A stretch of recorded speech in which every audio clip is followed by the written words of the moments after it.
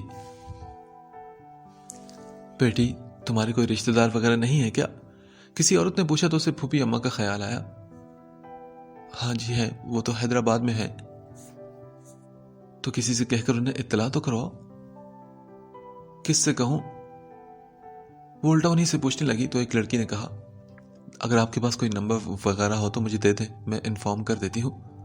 اس نے پھر پھوپھی اماں کا نمبر بتایا اور پھر پھوپھی اماں کے آنے کے بعد ہی ابا میاں کو ان کی آخری آرام گاہ یعنی قبرستان لے جایا گیا۔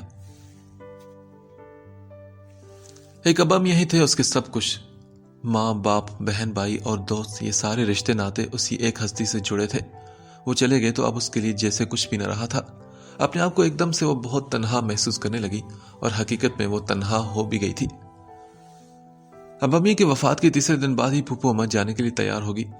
اس سے کہا کہ میرے ساتھ چلو، اور شاید وہ چلی بھی جاتی، لیکن ایسے وقت میں ولید بخت چلایا۔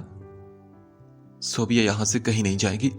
اس کے فیصلہ کن انداز اور لہجے پر پھوپھی اماں نے جن نظروں سے اس کی طرف دیکھا، اس سے تو وہ اپنی جگہ کٹ تو گئی، لیکن سوچا کہ ابا میاں بھی تو انہی کی باتوں سے دل برداشتہ ہو کر حوصلہ ہار گئے تھے۔ تم کیا کہتی ہو صوبیہ؟ پھوپھی اماں براہ راست اس سے پوچھنے لگی تو وہ بولی، پھوپھو میں اپنے گھر پر ہی رہوں گی۔ جواب اس نے پھوپھی اماں کو دیا اور جتایا ولید بخت کو تھا۔ یہاں پر اکیلی؟ ہاں پھوپھی اماں، اکیلی۔ میں اکیلی ہو گئی تو اکیلی ہی رہنا پڑے گا نا۔ اس کی آواز بھرا گئی تھی تو وہ انہیں وہیں چھوڑ کر اندر چلی گئی تھی۔ پھر پھوپھی اماں جانے سے پہلے اس کے پاس آئی، اسے زمانے کی اوج نیچ سمجھاتے ہوئے جیسے اپنا فرض نبھایا اور پھر چلی گئی۔ کچھ دیر بعد ہی وہ آیا تھا۔ کتنی دیر تک خاموش کھڑا اسے دیکھتا رہا۔ وہ جانتی تھی کہ اسے ابا میاں کی بات یاد دلا کر اپنے ساتھ چلنے کے لیے کہے گا، اس لیے اس کے بولنے سے پہلے وہ بول اٹھی، سنو، ابا میاں تمہاری حقیقت سے آگاہ نہیں تھے، اس لیے انہوں نے مجھے تمہارے ساتھ جانے کے لیے کہا، لیکن میں تمہیں اچھی طرح سے جانتی ہوں اور مجھے یقین ہے کہ اگر میں تمہیں ابا میاں کے سامنے بے نقاب کر دیتی تو وہ کبھی بھی میرا ہاتھ تمہارے ہاتھ میں نہ دیتے۔ تمہاری اس بات سے میں یہ سمجھوں کہ تم میرے ساتھ نہیں جانا چاہتی صوبیہ؟ ہاں بالکل، اور پلیز ابا میاں کا واسطہ دے کر مجھے مجبور مت کرو۔ میں تمہیں مجبور نہیں کروں گا صوبیہ، لیکن یہ تو سوچو کہ تم یہاں کیسے رہو گی۔ یہ میرا مسئلہ ہے، اس لیے تمہیں پریشان ہونے کی ضرورت نہیں، اور پلیز اب تم جاؤ، میں زیادہ دیر تک تمہیں برداشت نہیں کر سکتی۔ تمہیں دیکھ کر میرے زخموں سے لہو برسنے لگتا ہے۔ پہلا زخم تم نہیں لگایا تھا ولید بخت، اور باقی سب تو اس کی کڑیاں ہیں۔ صوبیہ، وہ کچھ کہنا چاہتا تھا کہ وہ فوراً بول پڑی، صاف ستھری بے داغ زندگی تھی میری، نہ میری زیادہ خواہشیں تھی اور نہ برداشت سے بڑھ کر آزمائشی تھی۔ ایسے میں تم نہ جانے کہاں سے چلے آئے اپنی محبت کا دعویٰ کرتے ہوئے۔ تم نے یہ بھی نہ سوچا کہ محبت اور دھاندلی میں کتنا فرق ہوتا ہے ولید بخت۔ دھاندلی سے تم نے میرے رستوں میں کانٹے بچھائے، اس کے برعکس محبتوں کے پھول بھی تو کھلا سکتے تھے۔ وہ اپنی تھوڑی گھٹنوں پر ٹکائے کہنے لگی، جانتے ہو تمہارے بچھائے کانٹوں پر چل کر ہی آج تنہا ہو گئی ہوں۔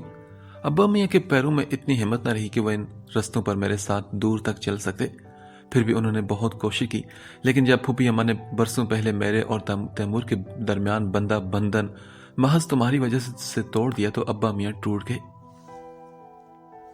میری وجہ سے؟ اس کا لہجہ کھویا کھویا سا تھا اور آنکھوں میں الجھن تھی۔ ہاں تو کیا تمہیں اس بات سے انکار ہے؟ اس کی طرف دیکھتے ہوئے طنزیہ لہجے میں بولی،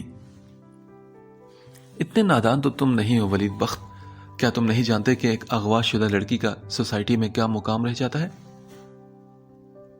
اوہ میرے خدا! اس نے ایک لمبی سانس لیتے ہوئے دونوں ہاتھوں سے اپنے چہرے کو ڈھانپ لیا تھا۔ تمہیں منہ چھپانے کی ضرورت نہیں ہے ولید بخت، تم ایک مرد ہو، تم اپنے گناہوں کے باوجود سر اٹھا کر چلنے کا حق لیے کھڑے ہو۔ مجھے بتاؤ کہ میں کیا کروں؟ ایسی کون سی جگہ ہے جہاں میں جاؤں اور میری طرف اشارہ نہ ہو؟ ابا میاں نے کہا تھا کہ سب بھول جاؤ، یوں سمجھو کہ تم ایک نیند سے بیدار ہوئی ہو، اور میں بھی یہی سمجھ کر اپنے آپ کو بہلانے لگی تھی، لیکن اب جانا کہ نیند تو کبھی آئی ہی نہیں۔ تم یہ سب سوچنے میں اور کہنے میں ٹھیک صحیح ہو اپنی جگہ، اور میں اپنی صفائی میں کچھ کہہ نہیں سکتا کہ التجاؤں کی زنجیر میں میرا پورا وجود جکڑا ہے اور اپنے ہونٹوں پر وعدے کا تالا بھی۔ ولید بخت نے انتہائی دکھ سے سوچا تھا، میری آنکھوں میں ان بندے ہاتھوں کا منظر ٹھہر گیا ہے صوبیہ، جن کی لاج مجھے اپنی آخری سانسوں تک رکھنی ہے۔ یہ کہہ کر وہ جانے کے لیے اٹھ کھڑا ہوا۔ اور اس وقت اگر میں تمہیں اپنے ساتھ چلنے کے لیے کہوں گا تو تم صرف انکار کر دو گی، اس لیے اس بات کو بات کے لیے اٹھا رکھتے ہیں۔ ہاں، یہ میرا کارڈ رکھ لو اگر ضرورت پڑے تو۔ صوبی نے کارڈ لینے کو ہاتھ نہ بڑھایا بلکہ ہونٹ بیچ کر اپنا ماتھا گھٹنوں پر رکھ دیا تھا۔ وہ کچھ دیر چپ چاپ کھڑا اسے دیکھتا رہا اور پھر کارڈ اس کے پیروں کے پاس رکھ کر چلا گیا۔ صوبیہ بہت دیر تک اسی طرح بیٹھی اپنی ہی آوازیں سنتی رہی تھی۔ کبھی دل، کبھی دماغ اور کبھی ضمیر سب اپنی اپنی بولی بول رہے تھے اور وہ اپنے طور پر سب کو مطمئن بھی کر رہی تھی۔ پھر پتہ نہیں سارے تھک کر خاموش ہو گئے تھے یا اس سے ہار مان کر کے آوازیں بند ہو گئی تھی، اور جب اندر سناٹا چھایا تو باہر کے سناٹے کا احساس بھی اس کے دل میں جاگ اٹھا۔ اس نے فوراً گھٹنوں سے سر اٹھایا تھا۔ پورے گھر میں خاموشی اور ویرانی کی چادر تھی۔ سب چلے گئے، اس نے سوچا، اور پھر خود کو پرسکون کیا۔ ظاہر ہے کوئی کب رکتا ہے بھلا، اور میں اس طرح کیوں بیٹھی ہوں کسی تھکے ہاری مسافر کی طرح، جبکہ ایک لمبا سفر میرا منتظر ہے اور جسے مجھے اکیلے ہی طے کرنا ہے۔ اس نے بہتی آنکھوں کو ہتھیلیوں سے رگڑا اور اٹھ کھڑی ہوئی۔ پہلے ساری بکھری چیزوں کو سمیٹ کر ان کی جگہوں پر رکھا اور پھر صفائی کی۔ اس کے بعد کچن میں آ کر چائے بنانے لگی۔ جب وہ چائے کا مگ لے کر کچن سے نکلی تو باہر شام ڈھل رہی تھی۔ ڈھلتی شام ویسے ہی بھی اداس سی لگتی ہے، جیسے کائنات ساری اداسیاں سمیٹ کر دور کہیں اندھیروں میں پھینکنے جا رہی ہو۔ اسے اندھیروں کی آغوش میں سمٹتے ہلکے سے اجالے بھی بھلے نہیں لگے اور وہ دل پر ایک بوجھ لیے اندر چلی آئی۔ اب امی کی چارپائی خالی تھی۔ وہ کتنی دیر تک اس پر نظر جمائے بیٹھی رہی، اسے احساس بھی نہ ہوا۔ اس کی آنسو پلکوں سے ٹوٹ ٹوٹ کر چائے کے مگ میں گرتے رہے جسے وہ گود میں رکھے بیٹھی تھی۔ باجی، پڑوس کا بچہ اسے پکارتا ہوا اندر آیا تو وہ بے حد خاموش نظروں سے اس کی طرف دیکھنے لگی۔ باجی، امی پوچھ رہی ہیں کہ آپ کے لیے کھانا بھجواؤں؟ نہیں بیٹا، مجھے بھوک نہیں، اس نے فوراً منع کر دیا۔ باجی، کیا آپ یہاں پر اکیلی رہیں گی؟ وہ بچہ ادھر ادھر دیکھتا اس کے پاس چلا آیا تھا۔ ہاں، اکیلی رہوں گی۔ باجی، آپ کو ڈر نہیں لگے گا کیا؟ نہیں۔ کیا آپ بہت بہادر ہیں؟ نہیں، بہادر بھی نہیں۔ بچہ اس کے جواب پر مطمئن نہیں ہوا اور شاید یہ سمجھا کہ اس کی بات نہیں سمجھی، اس لیے آسان لفظوں میں وہ بولا، میرا مطلب ہے اگر کوئی چور آ گیا تب کیا کریں گے آپ؟ تب میں تمہیں بلا لوں گی، اس نے ہلکے پھلکے انداز میں کہا۔ اس کے باوجود بچہ ڈر گیا۔ نہیں باجی، مجھے مت بلائیے گا۔ ارے کیوں؟ بس ویسے ہی نا، آپ خود ہی دیوار سے چھلانگ لگا کر ہمارے گھر آ جائیے گا۔ اس کے ساتھ ہی وہ بھاگتا ہوا واپس چلا گیا، یوں جیسے ابھی ابھی کسی چور کے آنے کی امید ہو۔ وہ کتنی دیر تک بیٹھی اس کی باتوں کو سوچتی رہی اور پھر اٹھ کر پہلے باہر کا دروازہ بند کیا اور اس کے بعد آ کر اندر کمرے کا دروازہ بھی اچھی طرح سے بند کر لیا۔ پھر جب وہ اپنی جگہ پر لیٹی تو اسے پتہ چلا کہ وہ اب تک اپنے آپ کو دھوکہ دیتی آ رہی ہے، ورنہ وہ اب بھی اندر سے وہی بزدل اور کمزور لڑکی ہے جو حالات سے بری طرح ڈر جاتی ہے۔ اس کی پوری رات اسی طرح گزر گئی اور وہ ایک لمحے کے لیے بھی سو نہ سکی۔ یہ نہیں تھا کہ وہ سونا نہیں چاہتی تھی، بلکہ اس نے بہت کوشش کی لیکن ایک نامعلوم خوف نے اسے سونے نہیں دیا۔ فجر کی اذان ہونے لگی تھی۔ اس نے مزید کوششوں کو ترک کر کے نماز پڑھنے کے لیے اٹھ کھڑی ہوگی۔ صبح کا اجالا ہوتے ہی اس کا ڈر اور خوف نہ جانے کہاں جا چھپا۔ وہ اپنے آپ کو نہ صرف بہتر محسوس کرنے لگی بلکہ رات بھر جاگنے کو اپنے بیوقوفی بھی جانا تھا۔ ناشتے کے نام پر اس نے چائے کے ساتھ صرف 2 رس لیے اور پھر ابھی وہ بیٹھی ہی تھی کہ دروازے پر دستک ہونے لگی۔ اس کا خیال تھا کہ پڑوس میں سے کوئی ہوگا، لیکن ولید بخت کو دیکھ کر اس سے حیرت تو نہیں ہوئی، البتہ ایک ناگواری ضرور آئی تھی اس کے چہرے پر، اور اسے محسوس کرتے ہی وہ فوراً بول اٹھا، مجھے آنا تو نہیں چاہیے تھا لیکن آئے بنا رہ بھی نہ سکا۔ کیوں؟ ایسی کیا بات ہوگی؟ رات بھر تم انجانے خوف میں گھر کر جاگتی رہی نا، تو میں نے سوچا جاتے جاتے تم سے پوچھتا چلوں کہ تم اس خوف سے نکلی یا نہیں۔ ولید بخت، تمہیں میری حالتوں کی خبر کون دیتا ہے؟ کوئی نہیں، کیونکہ میں خود تمہارے آس پاس رہتا ہوں۔ بات صرف محسوس کرنے کی ہوتی ہے صوبیہ غلام علی۔ سنو، دن کے اجالے میں اب تم یہ مت سمجھنے لگنا کہ تم بہت بہادر ہو چکی ہو. ہاں، اور تم بھی یہ مت سمجھنا کہ میں ڈر کر تمہارے ساتھ جانے پر راضی ہو جاؤں گی. ولید بخت، سن لو کہ میں مر بھی جاؤں تب بھی ایسا نہیں سوچوں گی. تمہارے ساتھ جانے کا تو کبھی بھی نہیں. اس کے ساتھ ہی اس نے دروازہ بند کر دیا. یا خدا، میں نے ایسا ڈھیٹ شخص اپنی پوری زندگی میں نہیں دیکھا. میں صاف طور پر اپنی نفرت کا اظہار کر چکی ہوں، لیکن پھر بھی چلا آتا ہے. وہ کتنی ہی دیر تک اس کے بارے میں اسی انداز سے سوچتی رہی تھی. پھر دوپہر میں جب وہ غیر جانبداری سے اپنے بارے میں سوچنے بیٹھی تو اسے اپنے آپ سے اعتراف کرنا پڑا کہ وہ اس طرح نہیں رہ سکتی. اسے کوئی ایسی راہ چننی پڑے گی کہ جس پر چل کر وہ اپنے لیے کچھ آسانیاں خرید سکے. آخر زندہ رہنے کے لیے فقط ایک چھت ہی کی تو ضرورت نہیں ہوتی، اور بھی بہت کچھ چاہیے ہوتا ہے. جبکہ یوں ہی بیٹھے رہنے سے اس کے پیٹ کی روٹی بھی میسر نہیں آ سکتی. اب امی نے کوئی بڑی لمبی چوڑی جائیداد تو چھوڑی نہیں تھی جس پر وہ صبر کر کے بیٹھ جاتی، اور نہ ہی ایک عمر کی ملازمت کے بعد ان کے واجبات اس کی بقیہ تمام زندگی کے لیے کافی ہو سکتے تھے. وہ اپنے کل کے بارے میں مختلف انداز سے سوچتے ہوئے سو گئی. وہ بالکل بے خبری کی نیند نہیں سوتی تھی، لیکن کیونکہ رات بھر کی جاگی ہوئی تھی اس لیے اس وقت بالکل بے خبر ہو گئی. شام ڈھل چکی تھی جب دروازے پر زوردار دستک کی آواز پر اس کی آنکھ کھلی. وہ بڑبڑاتے اٹھ بیٹھی. دستک پتہ نہیں کب سے ہو رہی تھی. اب بھی اس کے پہنچنے تک 2-3 بار دروازہ پیٹا جا چکا تھا. کون ہے؟ اس نے دروازہ کھولنے سے پہلے پوچھا. میں ہوں بیٹا. ایک جانی پہچانی آواز اسے آئی تھی، پر پھر بھی وہ فوری طور پر پہچان نہ پائی. اس نے دروازہ کھولا تو سامنے بیوی کھڑی تھی اور ان کے پیچھے وہ بھی تھا.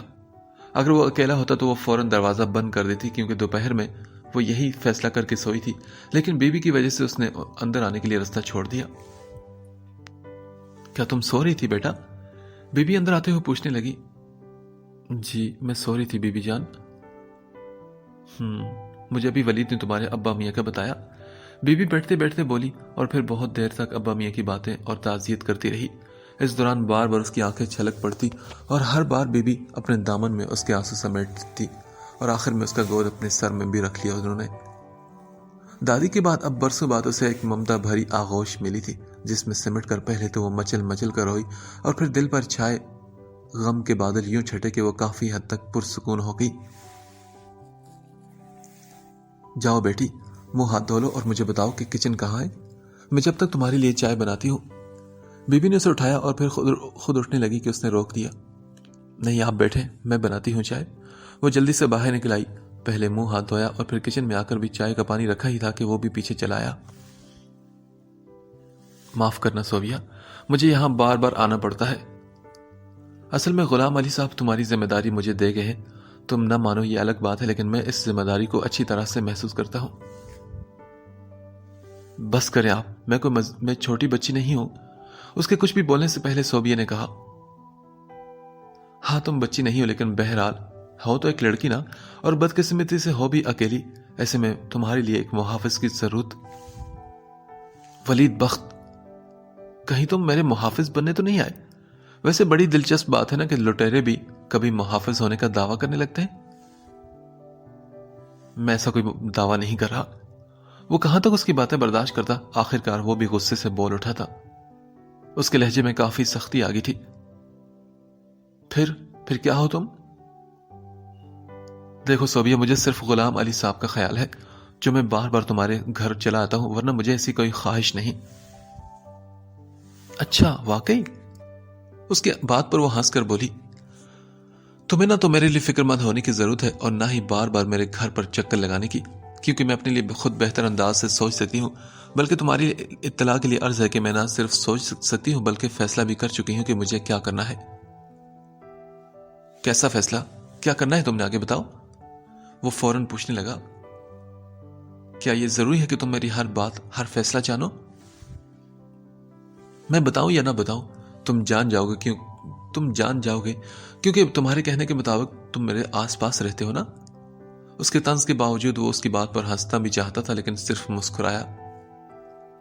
اوکے، بہرحال جب تک تم اپنے فیصلے پر عمل نہیں کرتی تب تک کے لیے میں بیبی کو تمہارے پاس چھوڑے جاتا ہوں. میرا خیال ہے کہ تم اس پر اعتراض نہیں کرو گی. نہیں، مجھے کوئی اعتراض نہیں. میں بھی تو ان کے ہاں مہمان رہی ہوں نا. لیکن ایک بات سن لو کہ میں بیبی کی آڑ میں تمہارا یہاں بار بار آنا پسند نہیں کروں گی. صوبیہ غلام علی، یہ خیال اپنے دل سے نکال دو کہ میں اپنی کسی خواہش کے پیش نظر انہیں یہاں چھوڑ رہا ہوں۔ مجھے صرف غلام علی صاحب کا خیال ہے کہ تم ان کی بیٹی ہو۔ وہ غصے میں بول کر ایڑیاں اٹھا کر پنجوں پر ذرا سا اونچا ہوتا ہوا پھر اسی طرح گھوم کر واپس چلا گیا۔